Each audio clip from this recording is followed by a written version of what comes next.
No one saw this coming.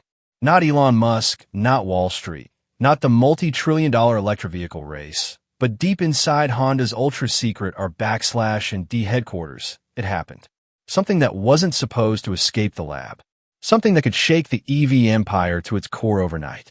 No headlines, no staged unveiling, just a quiet demonstration inside a hidden testing facility in Saitama, Japan. A single prototype, no battery, no gasoline, no hydrogen tank, just water. And within 48 hours, the tremors were already felt. 14 billion wiped from EV stocks. Tesla wavered. Rivian tumbled. Panasonic took a hit. Because what Honda's engineers reportedly revealed isn't merely a new engine. It's a direct challenge to everything the electric car industry has built in the last decade.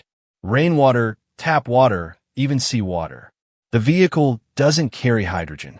It produces it in real time while driving.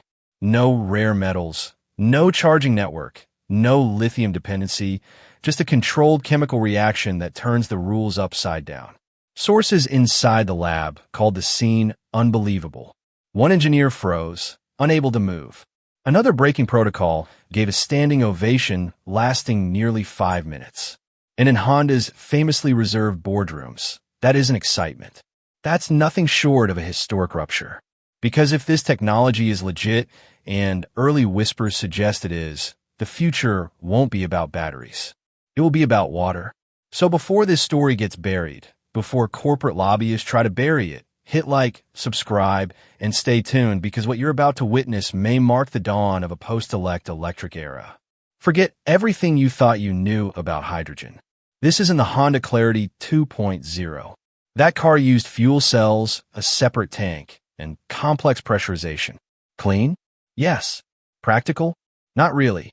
And infrastructure held it back. This new engine isn't that. This is true combustion. Honda engineers have cracked a way to burn hydrogen directly inside an internal combustion engine using a reinforced chamber that can withstand temperatures beyond 2,000 degrees Celsius.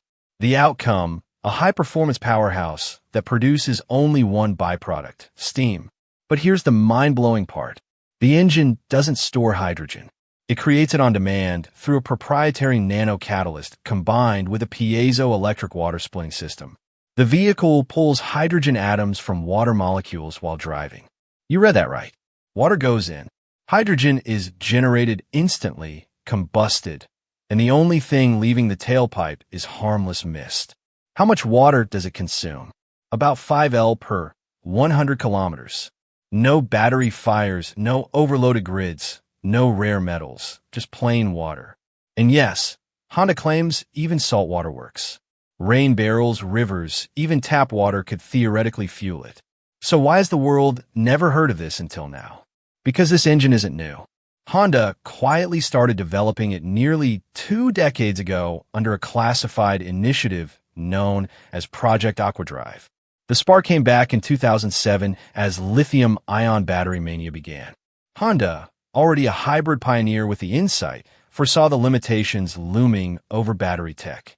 They began building in total secrecy a combustion-based alternative, one that bypassed mining, charging, and scarce material supply chains. By 2011, Project Aquadrive had functioning prototypes. Then suddenly it disappeared. No announcement, no explanation, no leaks. Silence. Insiders insist it wasn't technical failure.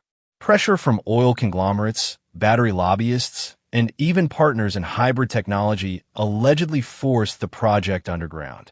EV startups were rising fast, and a water-powered engine could have toppled too many entrenched interests. So Honda shelved it. The engineers were reassigned. Many moved to more acceptable projects like next-gen hybrid systems or the Clarity fuel cell program. Hydrogen fuel cells were politically safer, easier to regulate, and far simpler to manage. But the world didn't stop. By 2024, EV headlines were filled with battery fires. Power grids struggled under massive charging demand. Lithium mining controversies erupted across Africa and South America. And suddenly Honda's leadership spotted something they hadn't seen in years. An opportunity. Project Aquadrive was quietly revived in early 2025. And this time, Honda didn't start from scratch.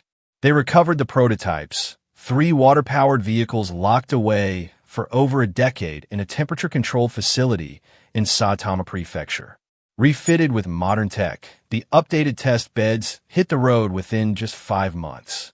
And what they delivered stunned even the engineers who had built them. 0 to 60 in 4.3 seconds, faster than a Clarity plug-in, rivaling many top EVs. Top speed, 180 kilometers per hour, with torque staying consistent even on steep climbs. Range, a jaw-dropping 760 kilometers on a single 50L water refill. Refueling? No $2 million hydrogen stations. No electric chargers, just ordinary water. Connect a hose to the onboard port, flip a switch, and the tank fills in under 3 minutes. No waiting hours for a recharge, no range anxiety, no battery degradation over time. And the kicker, maintenance is simpler than even a traditional gasoline engine. No complex battery modules, no coolant worries, just straightforward, reliable mechanics. Honda's engineers claim wear and tear rates are 42% lower than conventional combustion engines. Why? Because water vapor is the only exhaust. No carbon buildup, no soot, significantly less heat stress on internal parts. What began as a secret experiment in the 2000s may now be the biggest existential threat to the EV industry. And what happens next could send shockwaves through every automaker, every miner, every battery startup on the planet. Because the moment this hits mass production, everything changes. Honda has already begun internal testing on multiple production-ready variants. No one was prepared for the tremor Honda sent through the EV world, not even Tesla. If this engine works as claimed, the entire EV supply chain, the backbone of a trillion-dollar industry, just got hit by a silent, invisible tsunami. Inside Tesla's Giga Nevada, panic quietly spread. Battery modules, once hailed as the core of sustainable transport, suddenly felt obsolete. Lithium? Not needed. Cobalt and nickel? Irrelevant. That multi-billion-dollar Panasonic battery plant in Kansas, a potential stranded asset. Executives from Lucid, Rivian, and legacy giants like GM were reportedly summoned into urgent closed-door meetings less than 24 hours after the prototype surfaced. The message in every room was the same. If this water engine is real, we're finished. It wasn't just the materials, it was the infrastructure. Thousands of charging stations across the U.S., the entire supercharger network suddenly unnecessary. Recycling startups betting on dead lithium cells were already downsizing. You can't recycle what isn't being used. And the numbers were staggering.